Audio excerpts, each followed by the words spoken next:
Electrical engineering is a very broad major that encompasses a lot of sub-disciplines. Within the umbrella of electrical engineering, there are fields like RF, which is basically wireless communications, where you could work on satellite communications for defense purposes so the signal cannot be jammed by an enemy.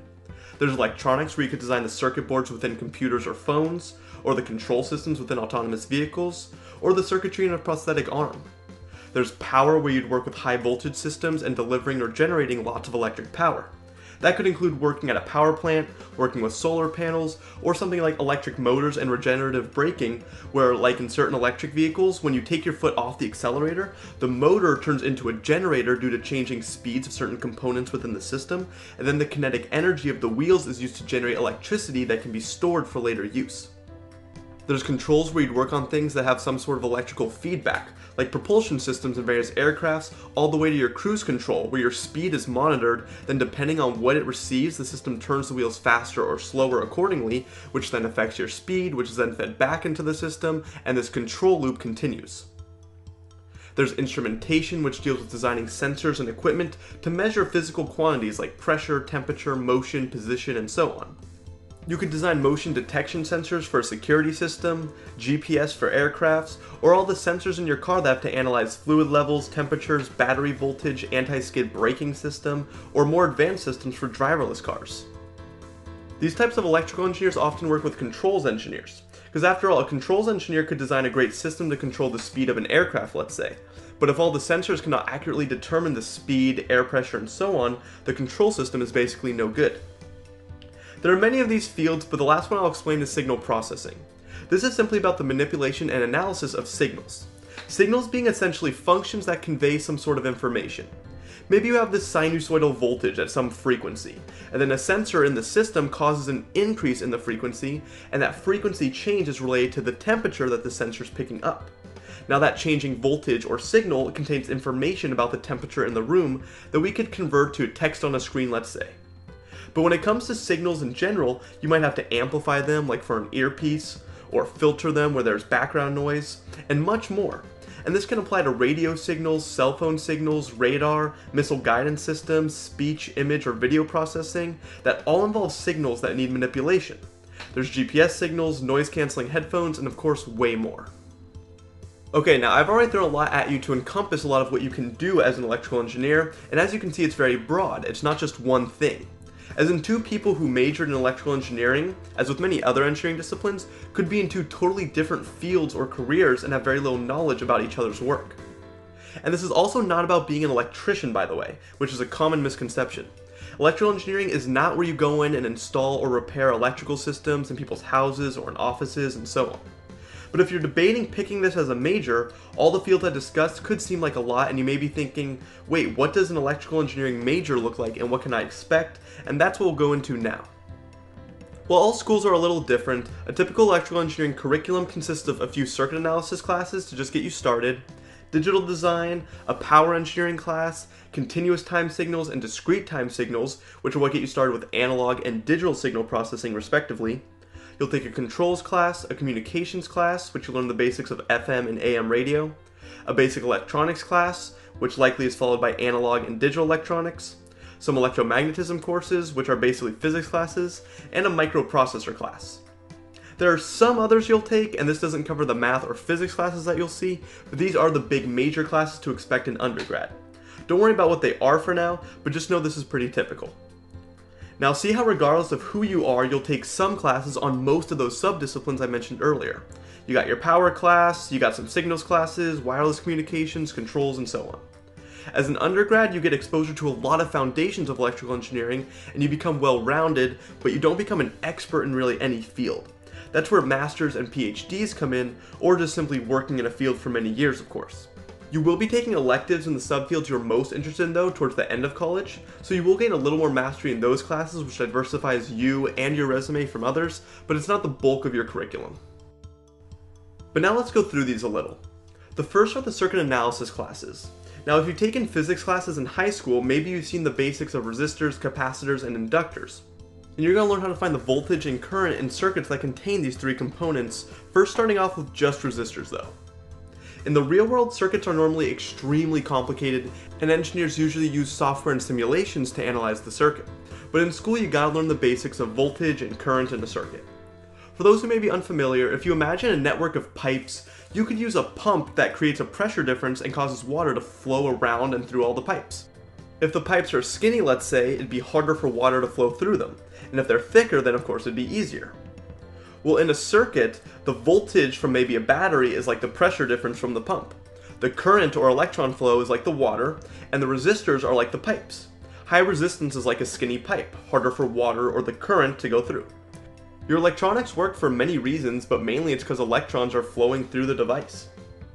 In school you learn techniques to find the voltage difference across various resistors, just like there'd be some pressure difference across each individual pipe. Circuits classes are a lot of systems of equations, just like you learned in school before, but more variables usually, and instead of x and y, it's usually v and I for voltage and current. And to begin, all the circuits have a constant voltage as an input, like a 9-volt battery that is not changing. Then in a second level circuit analysis class, you get into capacitors and inductors. You'll use those same circuit analysis techniques, and the voltage source will still be constant like a battery, but current and voltage in the circuit across those components change in an exponential way, like charging up a capacitor to a max voltage. In order to find that max value, or the time it takes to charge up to, let's say, half the max value, you'll use circuit techniques to find the resistance in the circuit and so on. Then you'd quickly move on to AC circuits, or alternating current, where the input voltage is no longer constant, but sinusoidal and changing over time. For these circuits, there's some more complexity added, where a capacitor or inductor in a circuit with a resistor causes the voltage to change its amplitude, but also shifts it. The capacitor or inductor can change the phase of the voltage within the circuit. The math behind this actually involves imaginary numbers. That square root of -1 you learned in high school actually has a ton of applications, and this is one. And it's not because current or voltage are imaginary, but using imaginary numbers just makes the math work when it comes to changing the phase or theta offset in a cosine or sine function. Don't worry about all that now, but it is something you will learn. There's of course plenty more in the basic circuits classes, but let's move on to the signals classes. These are essentially math classes and will be one of the most math intensive electrical engineering classes you'll take. Before this, you've dealt with constant voltages and then sinusoidal voltages, but what about, well, everything else? You could have a triangle wave, a square wave, or some really complicated and messy voltage, which is what real-world signals can be like. So what happens if you put those into a circuit? Well, in this first signals class, you'll learn something called the Fourier series and Fourier transform, something very important in physics, engineering, and applied math. This says that any function can be made up of a bunch of cosine and or sine functions added up, often an infinite amount. Here we can see just a plain square wave. But if you have a sine wave and add it to another, and then another, and you keep going, picking sine waves with the right amplitude and frequency, it will approach that square wave. In this class, you will use some calculus and some new math concepts to find those frequencies and amplitudes of the sine functions that make up some other function. So now if we put a square wave into the circuit and want to know what the voltage and current will look like, we can mathematically model it like putting in a bunch of sinusoidal waves of different amplitudes and frequencies, which you will already have under your belt. You will learn lots of mathematical techniques to simplify this for you. Now, two specific types of signals you see here that kind of look sinusoidal but not really are AM and FM radio signals, which brings us to your wireless communications course. This class is not about physics, but just more of the math behind specifically AM and FM signals. If you look at a simple AM signal, you'll notice the amplitude oscillates up and down, and if you look at an FM signal, the frequency oscillates throughout the wave. By making the signals look like this, it causes the frequencies to move up to some specific unique center frequency, like 94.1 MHz that the radio station transmits at. This is what the station 94.1 FM is, just that station transmitting at that specific frequency. Yes, it's more complicated, but that's the general idea. Without that manipulation, you could not wirelessly send those signals for people to listen to in their cars. You'll learn why this has to be done and all the math behind that in this class. Then when you take your electromagnetism courses, it will be pretty much all physics and involve a good amount of calculus. You'll see how when you have a changing current, it creates a magnetic field around it, which then in turn creates an electric field around that, and this continues and this propagates as an electromagnetic wave, because its electric and magnetic fields are coupled together. You'll learn a lot about what those waves do when they interact with objects, like what if they hit some metal barrier, or they encounter water, how far could they penetrate if there was a receiver at some depth. You'll also learn about transmission lines, which aren't probably what you think of. The ones you learn in this class are cables that handle very high frequency signals that oscillate back and forth very quickly. You cannot just put a very high frequency signal into a normal circuit. Issues come up simply due to the laws of physics, and you'll learn about all that as well. Many of your other classes tell you about how to analyze signals and manipulate them for various purposes, but this class really teaches you about the physics of the waves so you can understand things like how a wireless signal will be affected as it travels through Earth's atmosphere when we have to communicate with a satellite, for example. Then moving on, in your electronics classes you'll finally learn about the transistor. There are billions of these in your laptop and millions in your phone to make them work.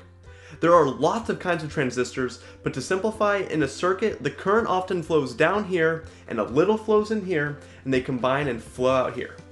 You'll learn more circuit analysis techniques to analyze voltage and current in these circuits as always, but the thing is, by changing this voltage on the transistor, you can control how much current flows through the transistor, meaning the transistor can essentially act as a switch.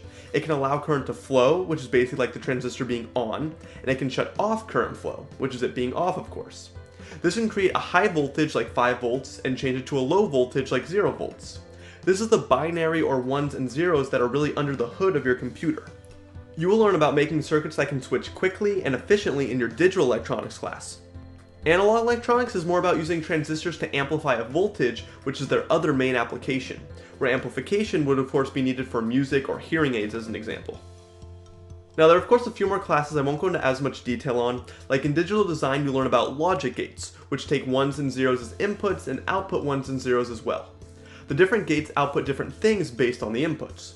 Zooming into these is what digital electronics is, where you see the circuits that convert the high voltages to low voltages or vice versa. But in this class, it's zoomed out looking at the ones and zeros and making circuits with these logic gates. In the power class, you'll analyze electric motors and generators and do circuit analysis with those. You'll do labs where you work with much higher voltages than normal, like over 100 volts. You'll see how much power is dissipated in resistor networks and so on. And the controls class has to do mainly with systems that involve some sort of feedback. You'll look at things like stability, because if you're constantly feeding information back into your system and something goes wrong, it could continuously be maybe amplifying some output, which will lead to issues. You'll also see a lot of these graphs where you have some target output signal, and in some cases there will be overshoot, and then the signal will settle back to that target after a certain amount of time, versus just slowly charging up. You'll mathematically find that overshoot, how to minimize it or avoid it, and more. Hopefully that gives you a good overview of the major, but due to time I'm going to stop there. However, this was my major, so if you want information on specific labs you'll do from freshman to senior year of college, more specifics on the concentrations, their applications, and previous senior projects, what math classes you'll take, how my first job or internship was, and so on, they're all on this channel and I'll link some below. So if you're looking for even more depth, give those a look. Otherwise, hopefully this was a good foundation. Some schools, especially outside the US it seems like, offer majors in electronics engineering or telecommunications engineering, or some combination, but that would be for another video. This was just on electrical engineering, which encompasses lots of subdisciplines that you saw. Every school will be different of course, but you can expect most of what you saw here. And lastly, as you can see, electrical engineering can get you jobs in the aerospace field, biomedical field, at tech companies, defense companies, in the energy sector, in robotics, and so much more. But so can plenty of other engineering disciplines that are also broad. So if you're considering this major, make sure this is the type of engineering you want to do specifically when it comes to whatever field